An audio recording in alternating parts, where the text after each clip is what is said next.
Good afternoon. Fade to Black breaking news for this Tuesday, April 16th, 2024. This is all of the news that you need. I'm Jimmy Church.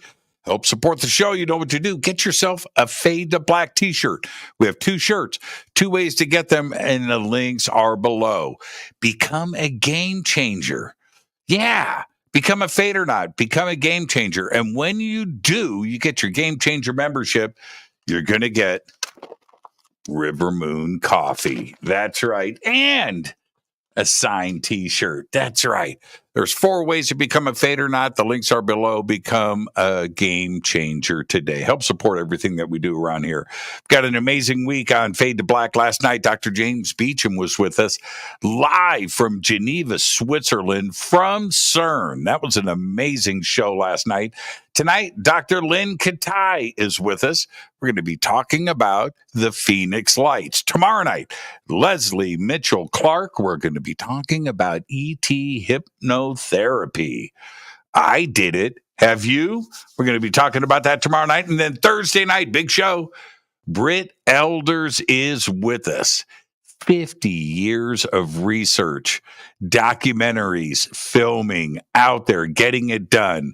Thursday night, Britt Elders right here on Fade to Black.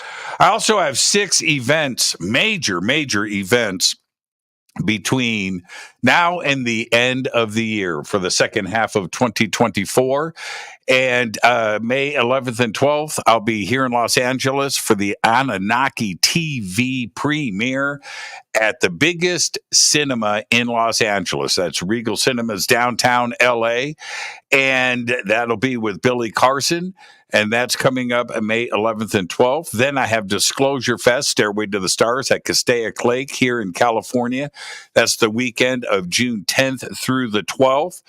The 2024 Conscious Awards in Miami, Florida, Forbidden Knowledge.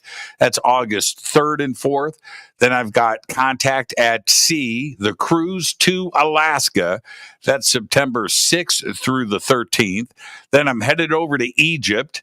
Right? Forbidden Knowledge Tour of Egypt, October 3rd through the 14th. I'm spending my birthday again this year in Egypt. And then I'm back to the States and heading to South America for Peru and Bolivia. That tour with Brian Forrester.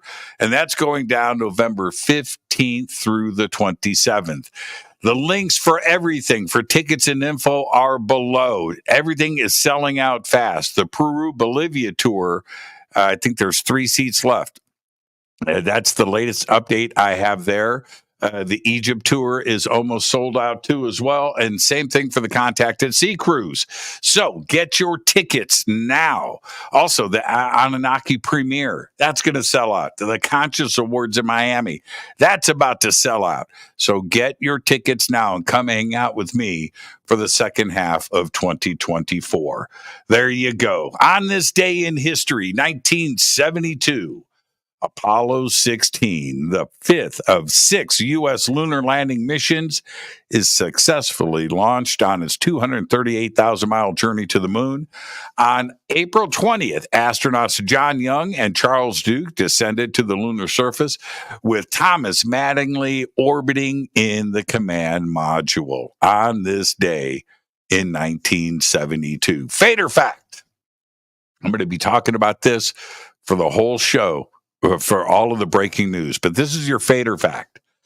Bacteria cells outnumber the number of human cells in our bodies. That's right. The average human is around 56% bacteria. And that is your fader fact. That should freak you out just a little bit. Let's get to the breaking news. NASA confirmed yesterday that a mystery object that crashed through the roof of a Florida home last month was a chunk of space debris discarded at the International Space Station.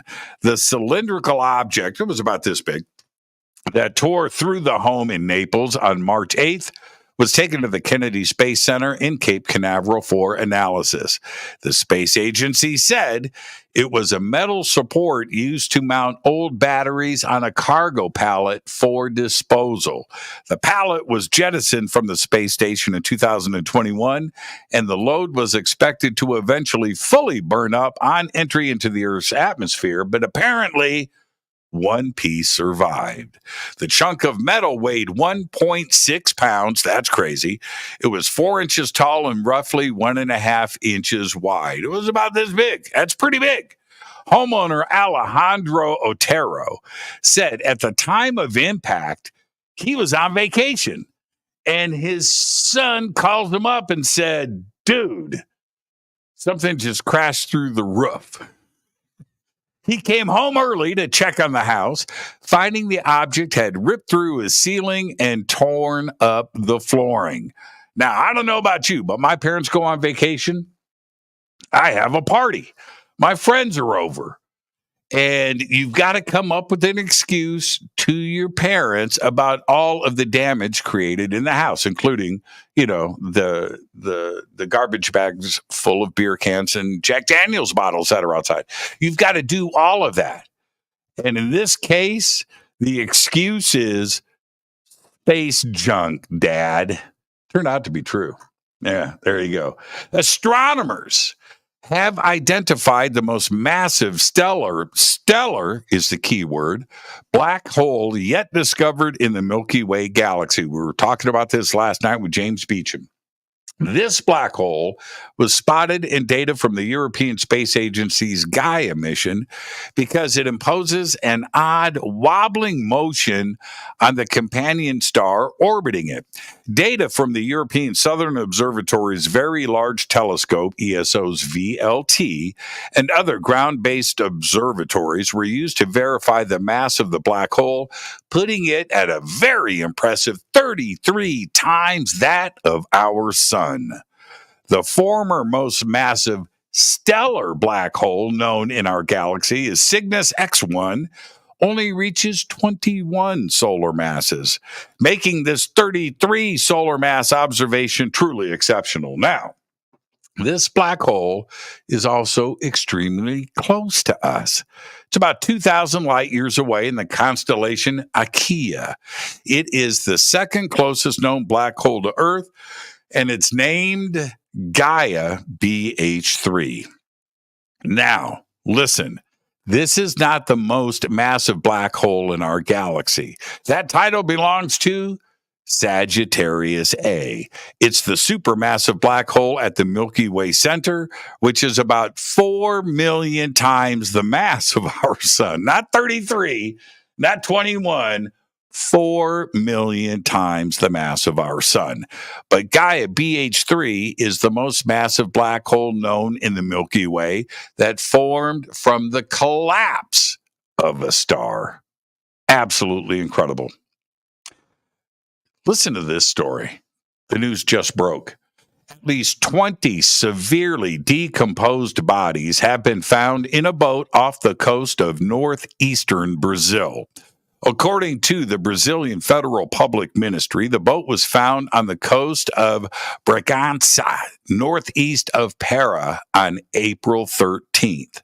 2 investigations have since been opened. At least 20 bodies have been found in the boat, but due to the decomposition of the remains, it's unknown how many died on the boat. There have been no recent reports of missing Brazilians, and the boat is thought to have drifted over 1,000 miles south from the Caribbean. Absolutely incredible.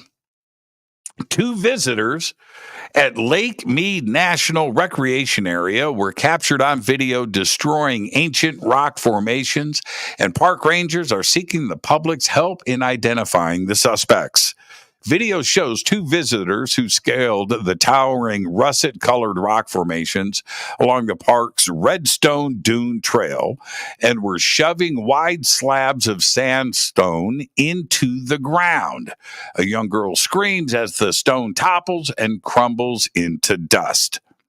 damage to the federally protected formations, which were shaped over time out of 140 million year old sand dunes, is irreversible. They need your help. Yeah. And finally, I'll leave you with this, talking about bacteria, right? From houseplants and gardens to fields and forests, green is the color we most associate with surface life here on Earth. Yeah, we all get that, where the evolution of organisms perform oxygen producing photosynthesis using the green pigment chlorophyll A. Yeah, we learned that in high school. But an Earth like planet orbiting another star might look very different, potentially covered by bacteria that receive little or no visible light or oxygen. Instead of green, many such bacteria on Earth contain purple pigments, and purple worlds on which they are dominant would produce a distinctive light fingerprint. That's right, purple planets. And maybe one-eyed, one-horned, flying purple people eaters. That's a 1958 song by Sheb Woolley, but funny at the time. But he may have been right all along. Purple bacteria can thrive under a wide range of conditions, making it one of the primary contenders for life that could dominate a variety of worlds. And flying purple people eaters. We have, to date, confirmed more than 6,000 exoplanets right now, and many are Earth-like. Planned observatories such as the Extremely Large Telescope and the Habitable Worlds Observatory will explore the chemical makeup of these worlds in their stars' habitable zones where conditions are ripe for the existence of water. We get that. Purple bacteria actually have a range of colors, including yellow, orange, brown, and red, and they thrive on low energy red or infrared light, and they don't make oxygen. That's what we need to look for. But they are alive, and they were also first on Earth. That's right, before plant-type photosynthesis. So detecting a pale purple dot in another solar system would trigger intensive observations of the planet and the search for flying purple people eaters. That's right. Now I can't get that song out of my head, and neither can you. Thank you, science. Seriously. There you go. There's all the Fade to Black breaking news that you need for this Tuesday, April 16th, 2024. Fade to Black breaking news is brought to you by Renee Neumann. I'm Jimmy Church, and all I've got is Gobekli Tepe. I want to remind you, tonight on Fade to Black, Dr. Lynn Katai, we're going to be talking about the Phoenix Lights. I'll see you later.